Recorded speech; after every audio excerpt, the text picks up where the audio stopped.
Hello and welcome to episode 8 of Composing Music for Movies, TV shows, and Video Games.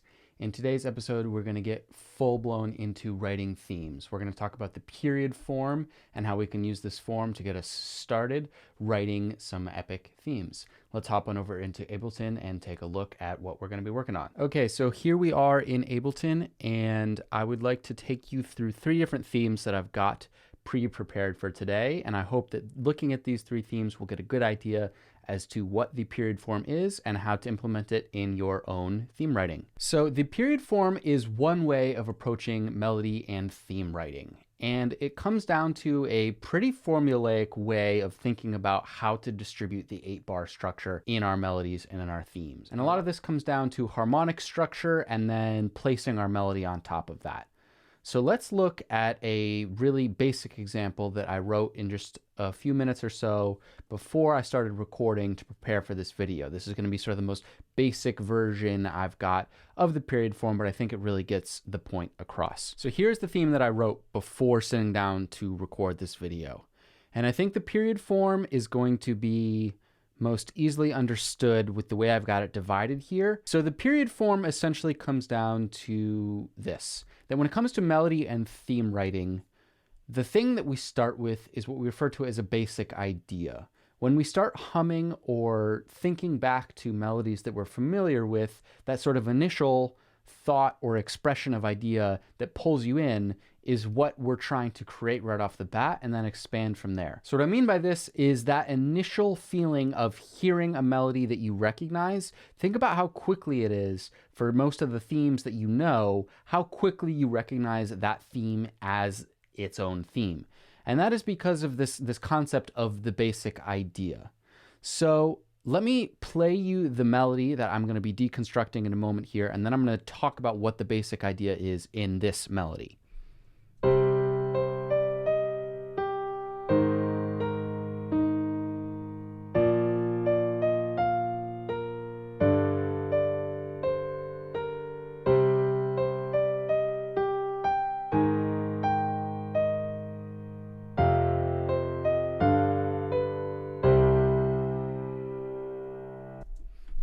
So the basic idea here is that initial thing that if this were some theme in a movie that was repeating over and over again, you would hear it and get the sense of like, okay, this is the theme that we're working with. So in the case of a basic idea, what we're talking about is this initial idea which pulls you into the theme. And in the case of this theme which I wrote, it's going to be something that sounds like this.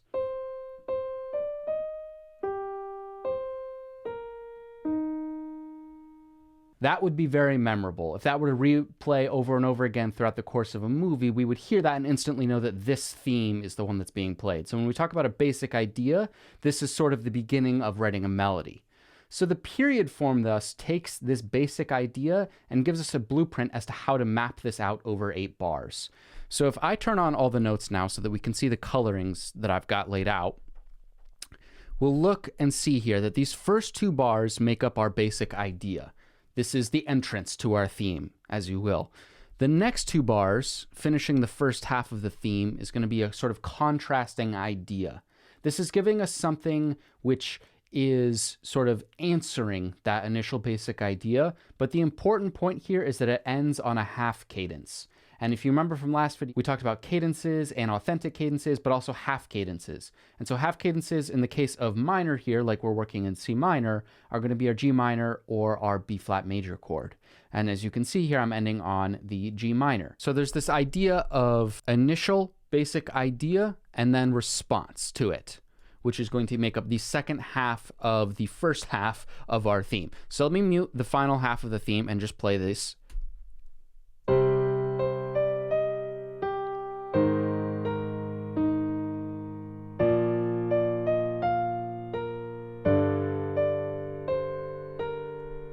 Now, what you hear when that is being played is that, one, it really fits. It really sounds like it's part of the same theme, but it also sounds like a contrasting idea. There's a couple things I've done here to ensure that this really is the case. The first of which is that we're starting our basic idea on tonic harmony. This is going to be really important in the beginning. We can branch out moving forward. But when I'm talking about harmonic rules, remember that, of course, they're not always rules. They're just guidelines to get you started with. And in the beginning, you should probably stick to them so that you get good at them and have a good sense of later on when you might want to try branching out and trying new things. But there's this concept of starting on tonic harmony with your basic idea. And then I'm moving to, and it doesn't have to be just strictly dominant harmony here, but in this case I'm moving to the B flat major and then the G minor. So we've gone from tonic to dominant. So there's this sense of contrast between the initial idea being very tonic based, the contrasting idea being very dominant based.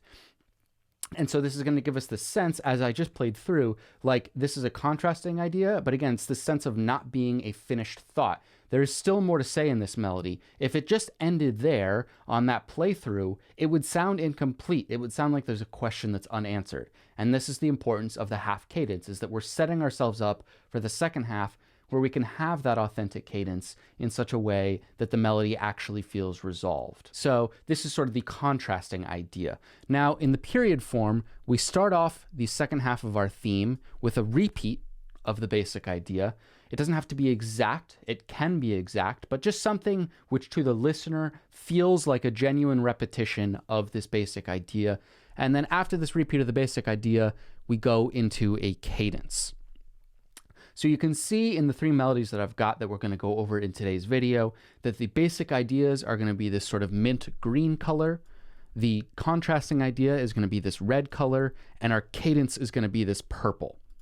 So this is very formulaic. It's 8 bars, it's 2 bars of basic idea, 2 bars of contrasting idea, 2 bars of basic idea repeated, and then 2 bars of cadence. This is the most sort of generic, formulaic way to go about writing the period form. But one thing I'm going to repeat over and over and over again, and it's one lesson I've learned a lot from watching videos online and doing some reading, but primarily this one has been hammered home to me by the YouTuber Ryan Leach. And it's this concept of not being afraid of following the formulas, particularly in the beginning, but no matter how advanced you are, you can look and analyze some of John Williams' themes, Hans Zimmer's themes, classical musicians' themes. So much of these themes are based around these sort of formulas that they just do a really good job of conveying them in a musical and interesting way. But this, if I were to play this for you before I had introduced the concept of period form, what many people wouldn't be thinking is, oh, there's a memorable, catchy melody. It might be a little cheesy, or maybe it's not their favorite theme of all time.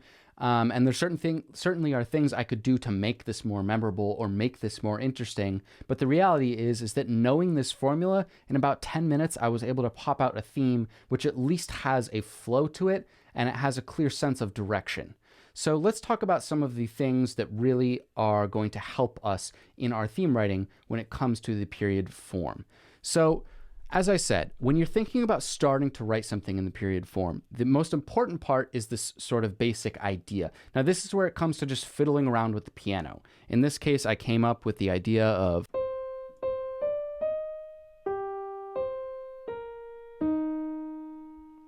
And that's my basic idea. And what I did to just sort of be generic, but also to have it sound like a good theme, was I just stuck to basic minor tonic harmony. So I've got my C minor here. And then the next chord we're moving to is going to be the A flat major. So once I've got this basic idea, the next thing to do is to not be scared of repetition and when it comes to the contrasting idea. If the contrasting idea sounded like its own completely new basic idea, then it would sound like we've got two melodies bouncing back and forth off of each other. So one of the things you'll notice I've done here is to really exaggerate this point is the rhythm of this second half of this contrasting idea is almost exactly the same. The only difference here is that we end on a half note, and in this case, I just end on 4 quarter notes. But you'll notice that the shape of this melody, look at the shape of this basic idea here and this basic idea here. The shape is exactly the same. The rhythm is exactly the same. I'm just moving the notes to fit the chord underneath it. We start here with a C minor, but now we've got a B flat major, so I'm just starting on the major third. and I'm moving up one semitone. You'll also notice that there's a lot of sort of stepwise motion, and what I mean by this is moving just note to note within our minor key. So if we're in C minor, stepwise motion in a melody is like this intro part here where we go, because we're just walking up the scale.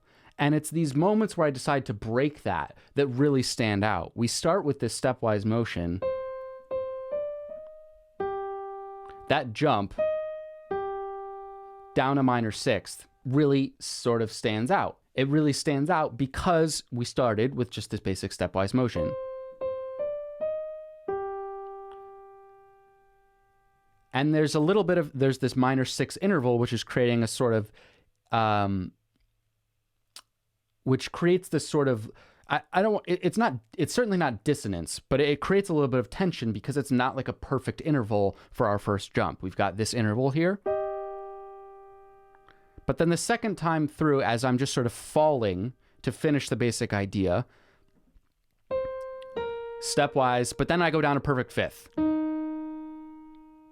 And there's that sense of resolution. So where I set it up in this first bar here with this minor six interval, the next time we jump, we get this perfect fifth, which is a really satisfying and gives it this sort of sense of heroicism where we've got this dissonance of like something to overcome, and then it sounds like we've overcome it or overcame it, excuse me. All I do is basically take this melody and its shape and keep it almost the exact same and just move it to fit the harmony. So we just move to the B flat major, to the G minor,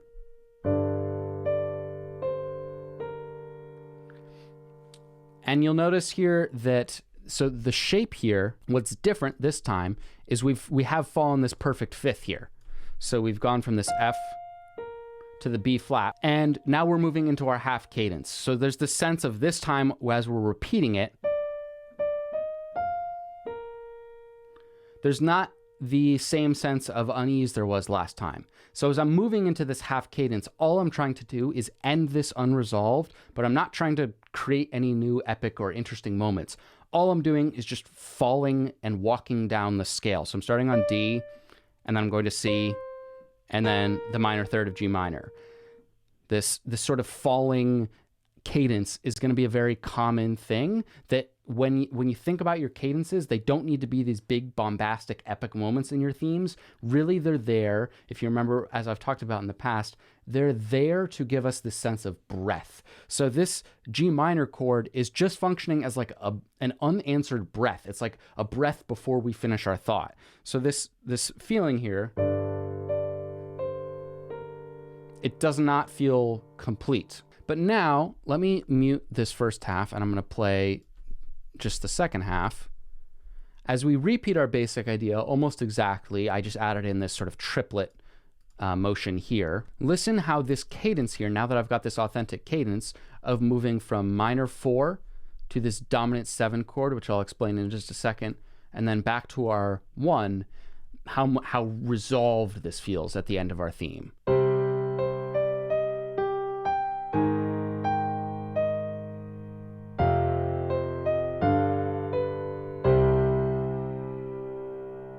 So as I repeat this basic idea, I kept the harmony underneath it the exact same. I just went from C minor to A flat major. It doesn't necessarily have to be this way. You could introduce predominant or other types of harmony here, but really it should feel like a repetition of the basic idea. The goal here is to keep it close enough and similar enough and repetitive enough that it sounds like just a restating of our basic idea, which is leading us into our cadence. So you'll notice the thing that I've done here is that I've given us this leap up an octave, which leads us into the highest note in our theme, which is going to be this A flat major on the A flat chord here. And this is intentional. I'm trying to have the highest note of the theme hit on a moment that's impactful. There should be one note which stands out as the highest or the lowest in your theme. You'll notice that in the beginning, this E flat major really sticks out because of how low it is compared to the rest of the notes in our melody. You'll notice that this A flat stands out because it's the highest note in our theme. And my thought process behind doing this was, this has got sort of a little bit more of like a heroic, uplifting vibe to it. And so I wanted on tonic harmony to hit that highest and most sort of heroic moment. And I'm doing that on the major chord because the major chord is going to give us a little bit more of a sense of heroicism and epicness and triumph. So as I leap up this octave from G to G, instead of just ending on this G here, as you can see in the first statement of the basic idea, and then moving into this just sort of falling sense of a little bit of a breath, we actually have some movement here as we move up into this A flat, which is going to really stand out. But then the rest of it is just sort of a similar concept. You'll notice that the rhythm here is the exact same. It's just falling. And then we move into our cadence. And so what's going on with our cadence here? Well, we've got an authentic cadence because we're going from predominant to dominant to tonic. And so what I've done in order to achieve this is a very classic cadential trick, which is that in your 7th bar, in your second to last bar before your cadence, you're going to actually increase the harmonic rhythm. And that sounds really confusing, but really all it means is that we've got 2 chords in 1 bar as opposed to the rest of the theme, which was just functioning at 1 chord per bar. So we move to this F minor chord, which we haven't had any predominant harmony yet in this theme. So as we move to our F minor, it sounds like it wants to lead us to the dominant, right? Which is this G minor, which would lead us back to our C minor.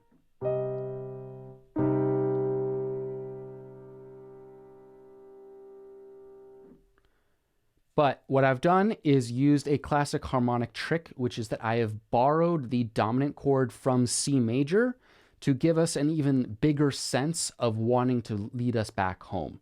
So this is getting a little bit ahead when we're talking about borrowing chords. So I promise I'm going to explain this in more detail in further videos. But the concept is that in a C key, whether it be major or minor, the G chord is going to be the one that most strongly wants to come home because of the sense of the perfect fifth.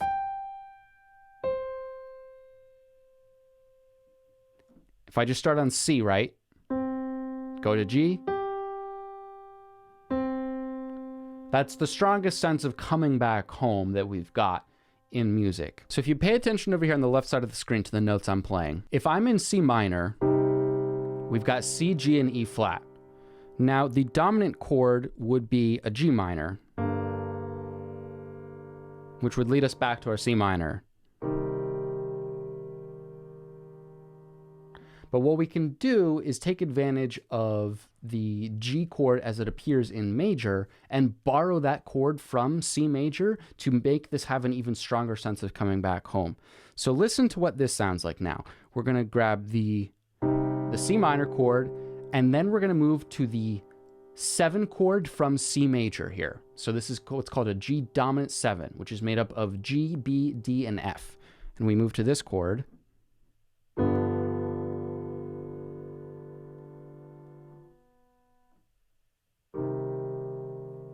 There's that real strong sense of wanting to come home. This chord, if I play it up an octave to give it even a little bit more clarity here.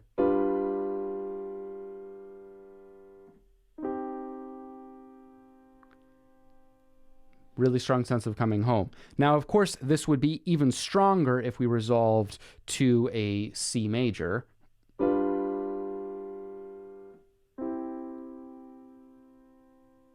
Right, so if I go C major to the G dominant 7, to the C major, there's that sense of being really resolved. And the reasons for this, again, are unfortunately topics for later videos, but we can still take advantage of this concept of this G dominant 7 chord being the chord that's going to most strongly want to go back to that 1 chord by just using it in major.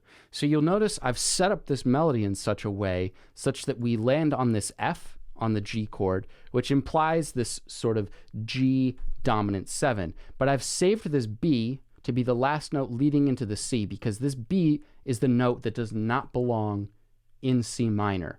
This should be a B flat. In a minor key, we have flattened our 7th note, which is the B. If we were in C major, this B would fit. But I'm borrowing it from C major to give us this real strong sense of resolution. So I know that was a lot, and it's a lot of different things to think about, but really the important point here is just to not get too overwhelmed and think about period form this way. We're going to start writing multiple period forms. I'm going to have a video next week where I just sit down and write a couple of themes in period form to help make this point more clear, but I'm just trying to go over some of the different things that I'm thinking about in writing this theme, in writing themes in period form.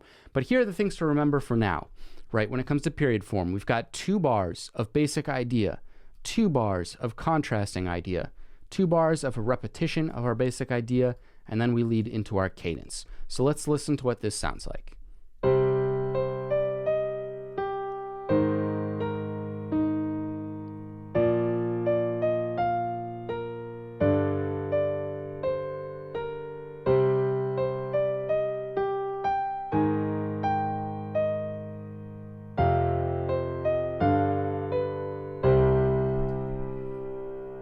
So there it is. That's an introduction to period form. Let me go over 2 other themes that I've written in the past, just to give you a few more examples of what the period form sounds like.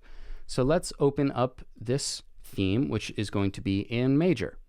And you'll notice here, I'm going from basic idea to contrasting idea to basic idea into my cadence.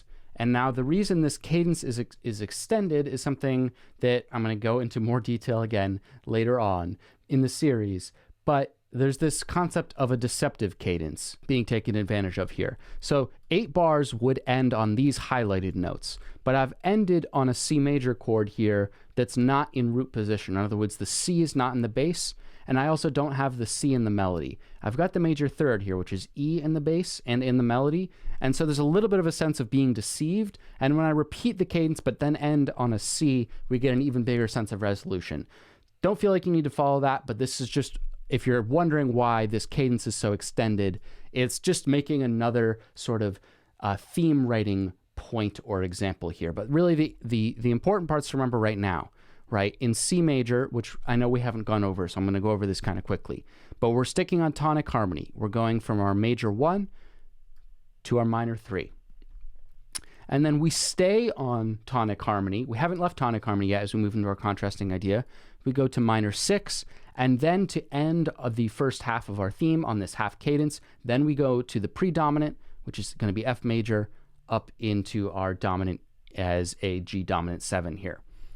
So then as we repeat our basic idea, what you'll notice here is that the melody itself has actually basically not shifted. In fact, I think it's the exact same as the melody from the basic idea here. So to the listener, this absolutely sounds like a repetition of the basic idea. The thing I've done, though, is I've gone to the F major here. I've taken advantage of predominant harmony to change things up a little bit. But then we go back to the tonic with our C major into our E minor.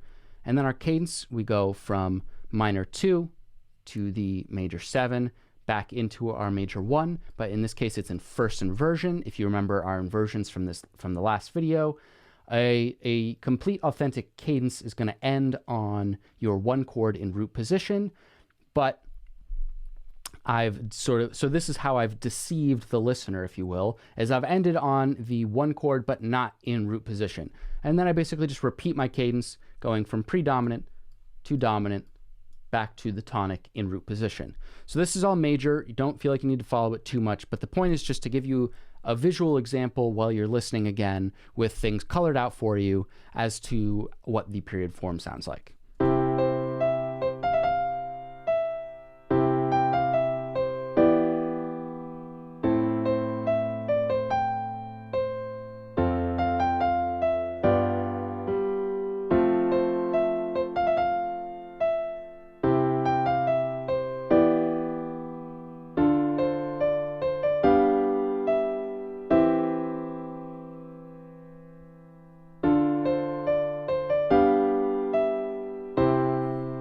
Now, one thing I just noticed, actually, is I bet I could do this, and it would sound even more resolved. Let's listen to this cadence again.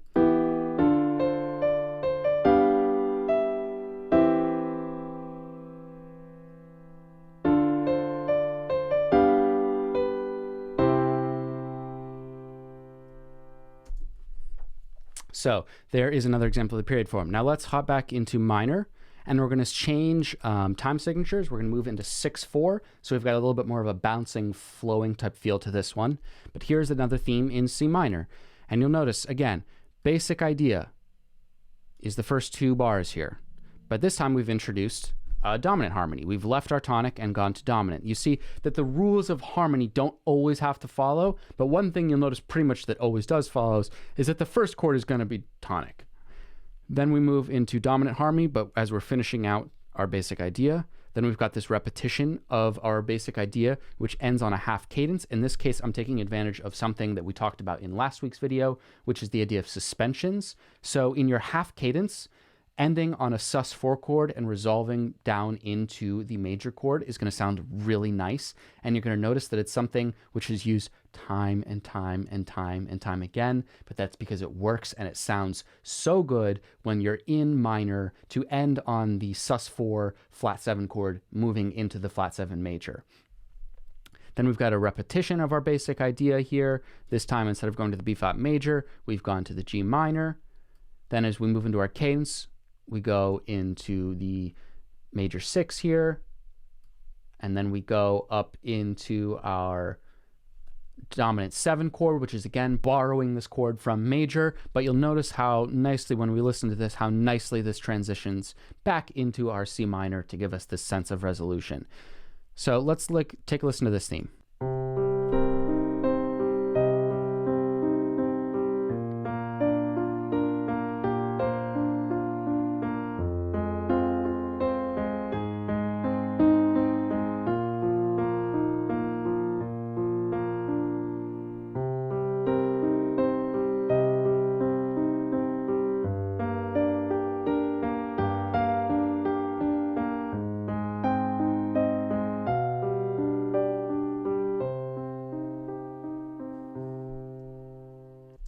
Now, if you've taken the time to study some of the rules of cadences a little bit more further than what I have gone over in these videos, you would know that technically speaking, this doesn't fit the rules for a complete authentic cadence because our dominant chord is not in root position. But one of the fun things about writing modern music is that a lot of these traditional rules in classical music are beginning to get broken more and more and more again. And I think that this does the job perfectly as a cadence. There's no reason that we would need to go down to this G. Now, I know I'm getting into the weeds, and for those of you who are just watching my videos without having done any other research, you're like, what the hell are you even talking about right now? But don't worry about that. We're going to get into all of this stuff more and more moving forward. The idea of this video was to introduce you to the period form. I wanted to show you what its most basic components are and give you a little bit of a visual representation. In next week's video, I'm going to sit down and I'm going to write a few themes in period form with the camera following me. And I think that the act of seeing me write out the themes will hopefully answer a lot of the questions which I know you have at this point. But if you do have any questions, please do leave them down in the comments. Once again, I'm going to talk about this over and over and over again moving forward. As you see my process, I'm going to talk through more of these things in depth. And once we feel confident with the period form, we're going to then move on to the sentence form, which is the other main form of writing themes and melodies. And after we've taken some time to really get good at period and sentence form, and we've talked about some of the things like voice leading and other different ways that we can make our themes more memorable, and we spend some time getting really good at writing memorable and catchy and fun themes, then finally, we're going to get into the fun stuff, which is going to be orchestrating it, at least in my opinion. That's the more fun part of the whole process, but I mean, the whole thing is fun, right? So, like I said, if you have any questions, please do leave them down in the comments. I would really appreciate it. And until next time, take care.